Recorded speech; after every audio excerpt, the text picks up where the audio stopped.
Welcome to World News Aware.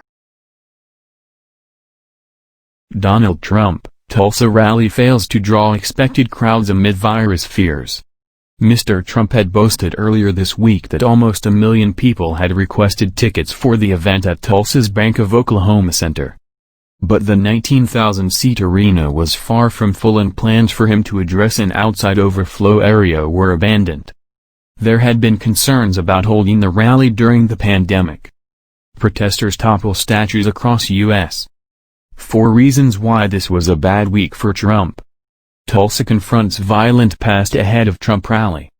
Those attending the rally had to sign a waiver protecting the Trump campaign from responsibility for any illness.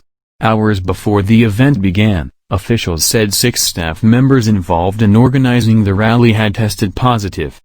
However, it is unclear why attendance was lower than initially anticipated.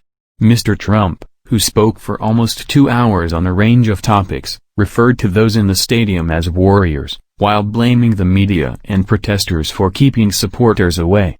There were some volatile scenes outside the venue, but no serious trouble was reported. Reading Stabbings, 3 people dead after Fairbury Gardens attack. 3 people have died and 3 more have been seriously injured after stabbings in a park in Reading, police confirmed. A 25-year-old man from Reading has been arrested on suspicion of murder after being detained at the scene. The attack happened at Fairbury Gardens at about 1900 hours BST, where several people were stabbed. Police are not currently treating the incident as terror-related, but counter-terrorism officers were called.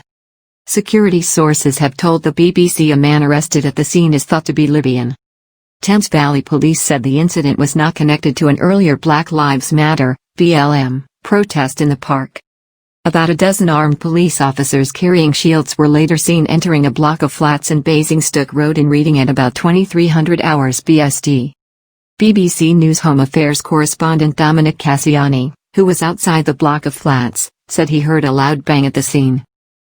John Bolton, judge rejects Trump bid to ban ex-advisor's book. U.S. judge has rejected a request by President Donald Trump to stop the publication of a memoir by his former national security advisor, John Bolton.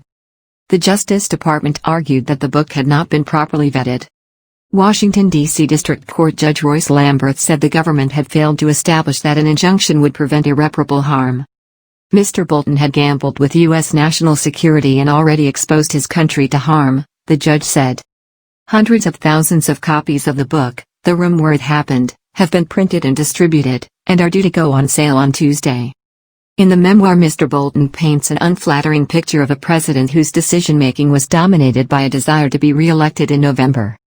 Mr. Trump has said the book is made up of lies and fake stories.